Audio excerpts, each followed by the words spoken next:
అందరికీ నమస్కారం అండి. బాచీరావు ఏఐఐఏ స్టడీ సర్కిల్కి వెల్కమ్ అండి. ఈరోజు కరెంట్ అఫైర్స్ సెక్షన్లో ఎకానమీలో కన్వెన్షన్ ఎస్సే టైప్కి బోత్ ఆబ్జెక్టివ్ టైప్ కూడా క్వశ్చన్స్ ఏ విధంగా ఫ్రేమ్ చేస్తే ఈ విధంగా క్వశ్చన్ ఫ్రేమ్ చేసినట్లేదు. భారతదేశం అనేటటువంటిది స్వయం సమృద్ధి సాధించడానికి తయారీ రంగాన్ని ఎంచుకొని భారతదేశంలో తయారీ రంగము అనేటటువంటి భావనతో ముందరికి వెళితే భారతదేశం ఆర్థిక అభివృద్ధితో పాటుగా ఆ మానవ అభివృద్ధి నివేదికలో కూడా ముందర ఉంటుంది అనేటటువంటి విషయం మీద విశ్లేషించండి అనేటటువంటిది క్వశ్చన్ ఫ్రేమ్ చేసినట్లయితే, అంటే ఇక్కడ జీవన ప్రమాణాలనే మెరుగుపడతాయా అభివృద్ధి వల్ల, అంటే తయారీ రంగం వల్ల ఎంతవరకు ప్రభావితం చూపిస్తుంది అనేటువంటి క్వశ్చన్ ఫ్రేమ్ చేసి దీనికి ఆన్సర్ ఏ విధంగా ఇవ్వాలో చెప్తాను. అభివృద్ధి సూచిక అనేది దేశం యొక్క అభివృద్ధి స్థాయిని తెలియజేసేటటువంటి ఒక ప్రామాణిక కొలమానంగా తీసుకుంటారు. అంటే ఇక్కడ ఆర్థిక అభివృద్ధే కాదు, ప్రజలు కూడా అభివృద్ధి చెందాలి అనేటటువంటిది. ఇక్కడ ప్రజల అభివృద్ధి అంటే ఇక్కడ మనం ఏం తీసుకుంటామంటే ప్రజల యొక్క ఆరోగ్యము, విద్యాస్థాయి, జీవన ప్రమాణాలు అనేవి ఉంటాయి. ఇవే దేశాన్ని నిజమైనటువంటి సంపద అని అంటారు. దీనికి సంబంధించి మహబూబ్ ఉల్ హక్ ఈ హెచ్డిఏ అనే దాన్ని రూపకల్పన చేశారు. ప్రజల యొక్క శ్రేయస్సుని మనం కోరుకోవడం అనేటటువంటిది అత్యవసరము అనేటటువంటి విషయాన్ని ఇక్కడ మనం తీసుకున్నట్లయితే పూర్వకాలంలో 1990కి ముందర మానవాభివృద్ధి సూచిక గురించి ఎవరికి తెలియదు. అంటే దేశం అభివృద్ధి అంటే దేశం అనే జీడిపి అంటే జీడిపిలో పెరగాలి. అదేవిధంగా దేశం అన్ని రంగాల్లో కూడా తయారీ రంగంలో ఉత్పత్తి రంగము, సేవా రంగము, ఈ యొక్క జీడిపికి వీరి వాటా అనేది ఎంత పర్సంటేజ్ ఎక్కువగా ఉంది, మన ఎగుమతులు బాగా ఎక్కువగా ఉన్నాయా లేదా, దేశాన్ని విదేశీ మారక ద్రవ్య విలువలు ఎక్కువగా వస్తున్నాయి, ఇలా ఆలోచించేవాళ్ళు. కానీ ఈ మానవ అభివృద్ధి నివేదిక గురించి తర్వాత వచ్చిన కాన్సెప్ట్ ఇక్కడ దేశ ప్రగతిని అంచనా వేయడానికి ప్రజల యొక్క జీవన నాణ్యత అనేటటువంటిది ఒక అంతర్జాతీయ ప్రామాణిక కొలమానం. దీన్నే మానవ అభివృద్ధి సూచిక హెచ్డిఏ అంటారు. దీంట్లో జనరల్గా ఆయుర్దాయం అనేది విద్యా జీవన ప్రమాణాలని, అదేవిధంగా ఇవన్నీ ఇక్కడ మానవ వనరుల యొక్క గణాంక మిశ్రమ సూచిక అని అనొచ్చు దీన్ని.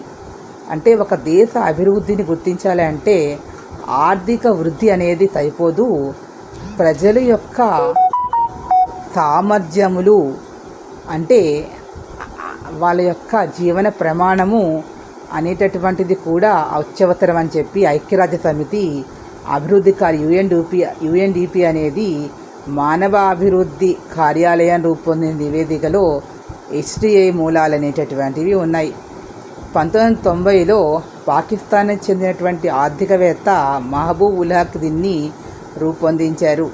ఇక్కడ అభివృద్ధి ఆర్థిక అంశాల దృష్టిని జాతీయ ఆదాయ లెక్కల నుంచి ప్రజలు కీలకంగా ఉండే విధానాలకు మార్చాలని ఒక స్పష్టమైన ఉద్దేశం అనేది ఉంది. అంటే ఆర్థిక పురోగతి అనే ద్వారా మాత్రమే కాకుండా ప్రజల సంక్షేమం కూడా మెరుగుపడితేనే అది నిజమైనటువంటి అభివృద్ధి అని అంచనా వేయవచ్చు అని. ఇక్కడ ఎస్డిఐ గణన అనేటటువంటిది 2010లో కొత్తగా 3 అంశాలని చేర్చారు. దీర్ఘకాలమైనటువంటి ఆరోగ్యవంతమైన జీవితం అంటే ఎక్కువ కాలం ఆరోగ్యంగా జీవించారు కానీ ఎంత క్వాంటిటీ ఆఫ్ లైఫ్ కాదు, quality of life is also important అని అన్నారు. అలాగే విజ్ఞానము అంటే సగటు పాఠశాల విద్యా సంవత్సరాలు, పాఠశాల విద్య అంచనా సంవత్సరాలు అని MYSY EYSY అనే దాన్ని యాడ్ చేశారు. 2లో AB కింద మెరుగైన జీవన ప్రమాణాలు అంటే వారి యొక్క తలసరి ఆదాయాన్ని అంటే కొనుగోలు శక్తి అంటే వాళ్ళకు పర్చేసింగ్ పవర్ ఆఫ్ కెపారిటీ అని అంటారు, కొనుగోలు శక్తి, ఇది కూడా లెక్క కట్టారు. 2010లో ఈ 3 అంశాలని కూడా 3 పారామీటర్స్ ఇంపార్టెంట్. ఆయుర్దాయం, విద్య, జీవన ప్రమాణం ఈ మూడింటికి కూడా సమానమైనటువంటి ప్రాధాన్యం అనేది ఉంటుంది. ఇక్కడ హెచ్డిఐని ఒక ఫార్ములా ప్రకారంగా లెక్క వేసినట్లయితే ఒక mathematical formula HDI is equal to వాస్తవ విలువ అంటే సాధించిన విలువ మైనస్ కనిష్ట విలువ బై గరిష్ట విలువ మైనస్ కనిష్ట విలువ. ఈ ఫార్ములా ఆధారంగానే లెక్కిస్తారు. ఇక్కడ మనం వీరొక కొన్ని పారామీటర్స్ ఇచ్చారు. ఇక్కడ మళ్ళీ 1 more point, HDI is equal to 3 LEI plus EAA plus SLI ఈ ఈక్వేషన్ ఆధారంగా ఈ విలువలను ఆధారంగా కౌంట్ చేయాలి మనం. ఇక్కడ వాట్ ఈజ్ ఎల్ఈఏ అంటే జనన సమయంలో ఆయుర్దాయం. ఈఎల్ఐ అంటే ఎంవైఎస్ఐ అంటే సగటు పాఠశాల విద్యా సంవత్సరాలు అనేది, అంటే 25 ఏళ్ళ కంటే ఎక్కువ వయసు ఉన్న విద్యార్థి వాస్తవానికి పొందిన సగటు విద్యా సంవత్సరాలు అనేసి లెక్క. ఈవైఎస్ఐ అనేది పాఠశాల విద్య అంచనా ఏళ్ళు కంటే ఒక విద్యార్థి పాఠశాల నుంచి విశ్వవిద్యాలయం వరకు ఎన్నేళ్ళు హాజరు కావాలో లెక్కించడం. ఇక్కడ ఎస్ఎల్ అనేది జీవన ప్రమాణ సూచిక. అంటే ఇవన్నీ కూడా అతను ఇతను ఏ వయసులో జన్మించాడు అనేది, అక్కడి నుండి ఎంతకాలం అతను జీవించి ఉన్నాడు, కరెక్ట్ డేట్ ఆఫ్ బర్త్ అనేది. ఇక్కడ అతడు ఎంతకాలం చదవాలి, ఎంతకాలం చదివాడు, విద్యా సంవత్సరాలు అనేవి ఎంతకాలం చదవాలి, ఎంతకాలం చదివాడు, ఏ వయసు వచ్చే వరకు చదువు సాగించాడు అనేది. అదేవిధంగా పాఠశాల విద్య ఎన్నేళ్ళు చదవాలి, అక్కడి నుంచి విశ్వవిద్యాలయానికి ఎంతకాలం పడుతుంది వెళ్ళడానికి, ఎంతకాలంలో వెళ్ళాడు, ఎంత వయసులో వెళ్ళాడు, ఇవి మనకి లెక్కించడం అనేది. ఇవన్నీ ఇంపార్టెంట్ ఫార్ములాస్గా హెచ్డిఏ వర్గీకరణ అనేటటువంటిది ఏ విధంగా ఉంటుందని 4 రకాలుగా విభజన చేశారు. అంటే ఇక్కడ ప్రతి దేశానికి కూడా 0 నుంచి 1 మధ్య విలువ. దీని ఆధారంగా అత్యంత ఉన్నత మానవ అభివృద్ధి అంటే 0.800 నుంచి 1.0 అంటే ఉన్నతమైన జీవన ప్రమాణాలు, అద్భుతమైన ఆరోగ్య సంరక్షణ వ్యవస్థలు, దీర్ఘ ఆయుర్దాయం ఉన్న దేశాలను సూచిస్తుంది.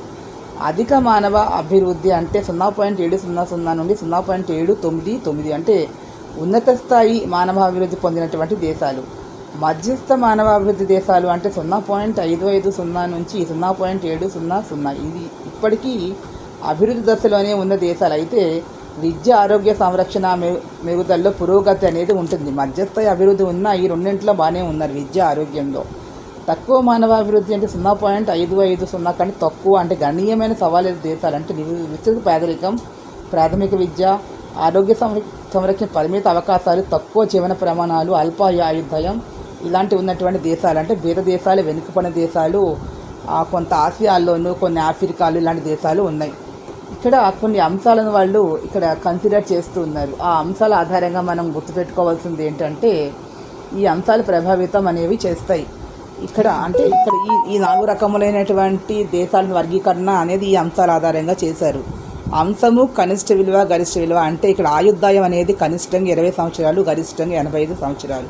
ఇది ఇలాంటి ఆబ్జెక్టివ్లో క్వశ్చన్స్ అడుగుతారు, మనం తప్పులు పెడుతూ ఉంటాం, గుర్తుపెట్టుకోండి. వెరీ వెరీ ఇంపార్టెంట్ ఇవన్నీ. అంతే ఆయుర్దాయం, విజ్ఞానం, విద్య ఈ 3 కలిపితే కనిష్టంగా 20 సంవత్సరాలు, గరిష్టంగా 85 సంవత్సరాలు.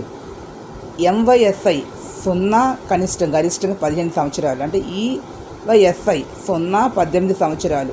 తలసరి ఆదాయం 100 కనిష్ట విలువ $100, గరిష్టంగా $75,000, కనిష్టంగా $100 అని. అంటే ఇది ఆదాయం అండి.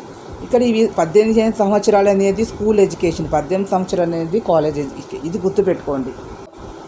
మానవ అభివృద్ధి నివేదిక 2005లో, ఇది present current affairs point of వ్యూలో ఇది అడగడానికి అవకాశం ఉంది. మానవాభివృద్ధి నివేదిక 2025 భారతదేశ పురోగతి ఏ విధంగా ఉంది అనేది, అదేవిధంగా ఈ భారతదేశ మానవాభివృద్ధి సూచిక సమయం ప్రభావితం చేసేటటువంటి సవాళ్ళు ఏంటి, పరిష్కారాలు ఏంటి, కారణాలు ఏంటని కూడా క్వశ్చన్ చేస్తే ఇంకొక సెకండ్ ఇలా కూడా క్వశ్చన్ చేయొచ్చు. ఇక్కడ UNDP a matter of choice, peoples and possibilities in the age of AI శీర్షికతో విడుదల చేసినటువంటి 2025 మానవ అభివృద్ధి నివేదికలో భారతదేశం 193 దేశాల జాబితా 130వ స్థానంలో నిలిచింది. ఇది గుర్తుపెట్టుకోండి, వెరీ వెరీ ఇంపార్టెంట్. ఖచ్చితంగా ఇలాంటి వచ్చి తీరుతాయి 90% ఆబ్జెక్టివ్ టైప్ క్వశ్చన్స్లో. ఇదే కన్వెన్షన్ ఎస్ఏ టైప్ కింద కూడా క్వశ్చన్ కింద ఫ్రేమ్ చేయొచ్చు. 2022లో భారత్ 133వ స్థానంలో ఉండగా 2025 130వ స్థానానికి మెరుగుపడింది. అంటే అంతకుముందు సంవత్సరాలు కూడా క్వశ్చన్ గుర్తుపెట్టుకోవాలి. ముందర 2 తర్వాత 2 కూడా గుర్తుపెట్టుకోండి. 2025 130వ స్థానానికి మెరుగైంది. హెచ్డిఏ విలువ 0.676 నుంచిగా 0.685కి పెరిగింది అనేది చెప్తున్నారు గణాంకాలు. అంటే గణాంకపరంగా చూసుకున్నట్లయితే అధిక మానవాభివృద్ధి స్థాయికి చేరుకున్నప్పటికీ కూడా వాస్తవానికి మధ్యస్థ మానవాభివృద్ధి విభాగంలోనే ఉంది అనేది ఇక్కడ ఇంపార్టెంట్ పాయింట్గా నోట్ చేసుకోండి. ఆయుర్దాయం తీసుకుని దేశ ప్రజల సగటు ఆయుర్దాయం 1990లో 58.6 సంవత్సరాల నుంచి ప్రస్తుతం 72 ఏళ్ళకి పెరిగింది.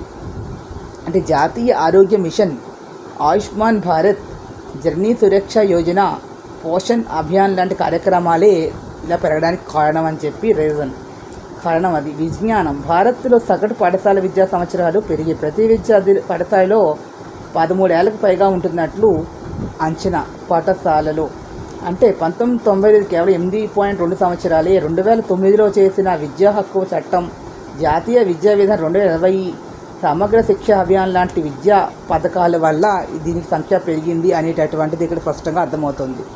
తలసరి స్థూల జాతీయ ఆదాయం 1990లో $2,167 ఉంటే 2023 నాటికి $9,046.7 పెరిగింది. అంటే తలసరి స్థూల జాతీయ ఆదాయం అనేది పెరిగింది. ఏఐ నైపుణ్యాభివృద్ధి. భారతదేశంలో ఏఐ నైపుణ్యాల వ్యాప్తి అభివృద్ధి వేగవంతంగా జరగడం వల్ల ప్రపంచవ్యాప్త ఏఐ పరిశోధనలో 20% భారత్లోని పరిశోధకుల్లో 20% భారతదేశంలో ఉన్నారు అనేది కూడా గుర్తుపెట్టుకోండి. జాతీయ ఆదాయం అనేది పెరిగింది తలసరిగా, ఇది అనేది గుర్తుపెట్టుకోండి. భారత మానవాభివృద్ధి సూచీలు ప్రభావితం చేసేటటువంటి పరిష్కారాలు, సవాళ్ళు ఏంటి? హెచ్డిఐకి సంబంధించి అన్ని రంగాల్లో కూడా భారతదేశం ఒక స్థిరమైన ప్రగతిని సాధించినా కూడా విపరీతమైనటువంటి అసమానతలు ఉన్నాయి అనేది వాస్తవం. ఈ అసమానతలే దీని యొక్క శాతాన్ని తగ్గించే అనేటటువంటిది.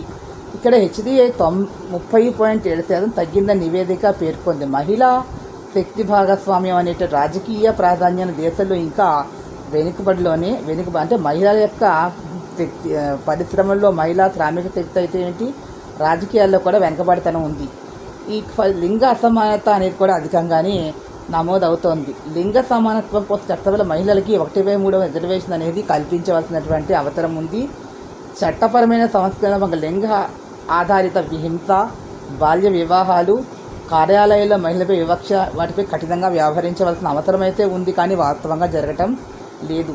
పెరుగుతున్న ఆర్థిక అసమానతల పరిష్కారం గ్రామీణ ఉపాధి హామీ పథకం, ప్రధానమంత్రి ఉపాధి కల్పన కార్యక్రమం, ప్రధాన PM జన్ధన్ యోజన లాంటి సమ్మిళిత కార్యక్రమాలను ఇంకా మరింతగా బలోపేతం చేయవలసినటువంటి అవసరం ఉంది.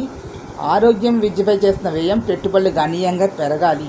పోషణ్ అభియాన్ 2 లాంటి పథకాలు, ఆరోగ్య సంరక్షణ విధానాలు, నూతన విద్యా విధానాలు, సాంకేతిక ఆధారిత విద్య అనేది ఎక్కువగా అమలు చేయవలసినటువంటి అవసరం అనేది ఎంతైనా. సమాజంలో ఈ సమానత్వం అనే సామాజిక, ఆర్థిక, రాజకీయ, సంస్కృతి, విద్యాపరమైన సమానత్వం అనేది, లింగ సమానత్వం అనేది వచ్చినప్పుడు మాత్రమే ఈ మానవాభివృద్ధి నివేదిక మెరుగైన ఫలితాలను సాధిస్తుంది అనేది వాస్తవం అని గుర్తుపెట్టుకోండి.